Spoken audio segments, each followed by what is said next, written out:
So now let's look at the theory of scanning, okay? Now there's you back here in the source, and then your destination is going to be some sort of network or target. And so the tools that you have available, or the protocols that you have available between you and your target, is what I call the core four. So you must demonstrate mastery of this core four. Simply, it's TCP and UDP at layer 4 of the OSI model, and IP and ICMP at layer 3, okay? These are the tools in which you have available to you. So we're going to take apart these protocols and flags and all of the configuration options of these, and that's going to make up this whole theory of scanning, okay? So let's talk about some of the basics first. In the very, very beginning of this, simply stated, is our host up or down? Is it alive or dead? Okay, so if we get a response back, it's up or it's alive, and if we don't get anything or it times out, then we consider our host down. Okay, once we know if our host is alive, well, then we can go into, well, what ports or services is that host responding to? Remember, you have one particular IP address here, but you could have 30 or 40 services or just one service. Okay, and then we get a little bit past the basics and we start looking at the vulnerabilities. What weaknesses is our target displaying? Okay, and then of course we can do our diagrams and map this out so we can actually make sense of it. And the biggest mistake that beginners have here is they try to do all of this in your head. You don't have to do any of this in your head. You can draw it out. So do yourself a favor, get out your napkin and your pencil and sketch the stuff out so it actually makes sense. You get no extra credit for doing it all in your head. Okay? Some of the basic techniques that we're going to use is ping sweep. This is where we grab a whole network block or a range of IP addresses, and it's just like walking down the street and knocking on everybody's door. Are you home? Are you home? Are you home? Are you home? Seems a little bit repetitive, but basically that's what you're looking for. Okay? And you can use the subnet mask or CIDR notation to facilitate that.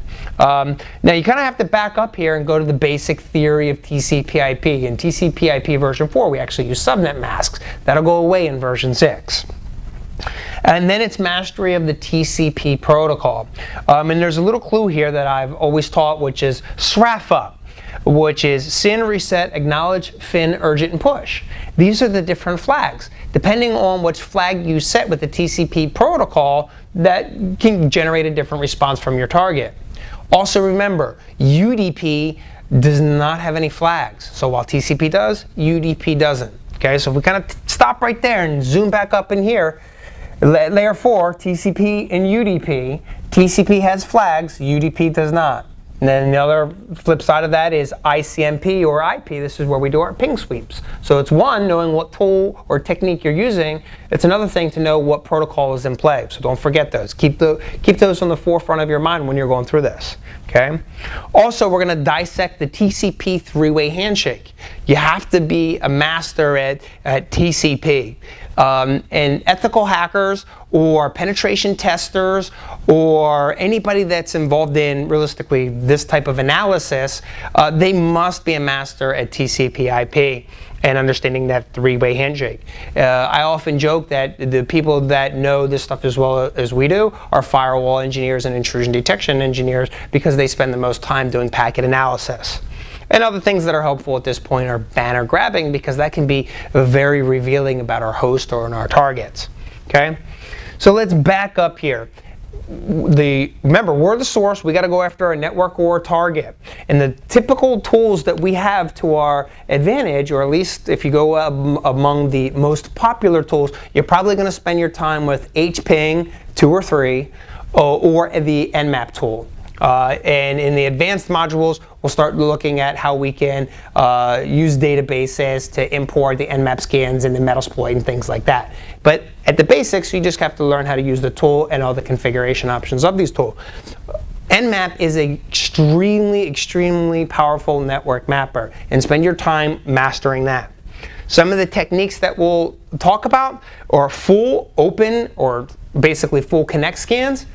Every system in existence that responds to TCP can do basically a full TCP connect. Doesn't matter if it's Windows, doesn't matter if it's Unix. If it's if you can connect to it, it has the ability to do a TCP scan. However, some of these other advanced scanning techniques like Christmas scans or fin scans or null scans, not every system responds to those.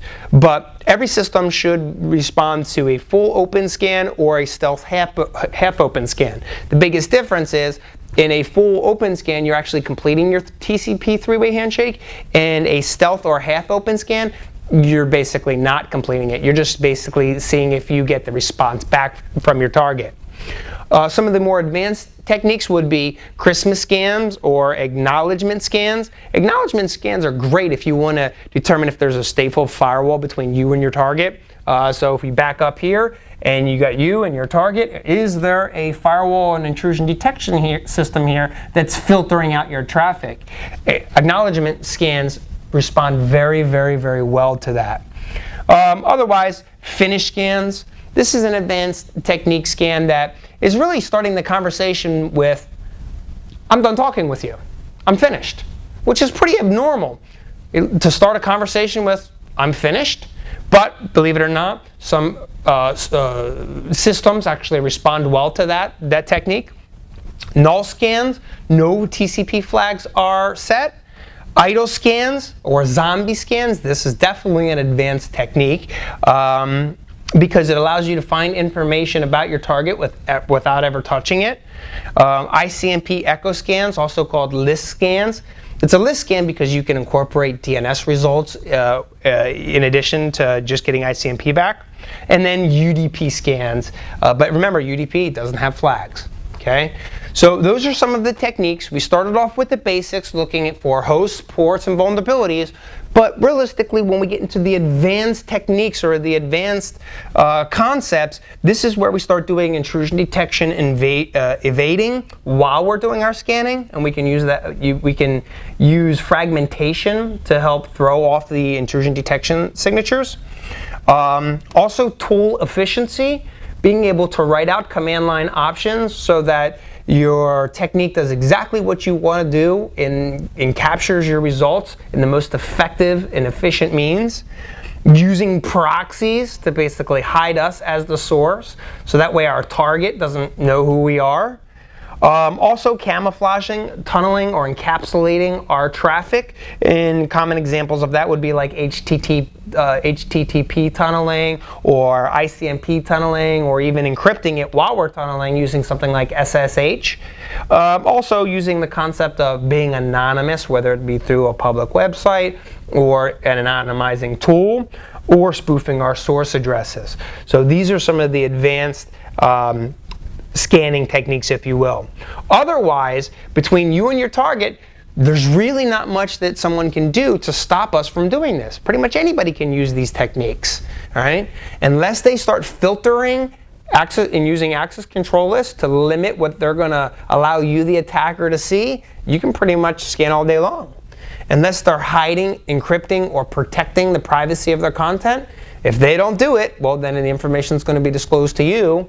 And of course, there's anti-spoofing rules, which basically make sure that our source and our destination addresses appear on the right side of our intrusion detection or our firewalls. In other words, you should never have a private IP address range on the outside public-facing part of your firewall. So anti-spoofing rules also can help. So let's summarize once again. You have a target.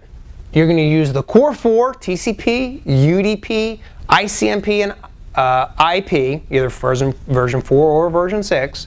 That's the only connection mechanism you have between you and your target. Okay? You're going to start looking for hosts, see if they're up or down.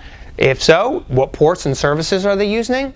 What vulnerabilities are available? And then we can go into a little bit pseudo-advanced techniques here and start really manipulating Nmap commands and hping commands. And then finally, make sure that you're anonymous, make sure that you can hide yourself, and make sure as the attacker you're not getting caught. But of course, we're doing all of this legally and ethically anyway.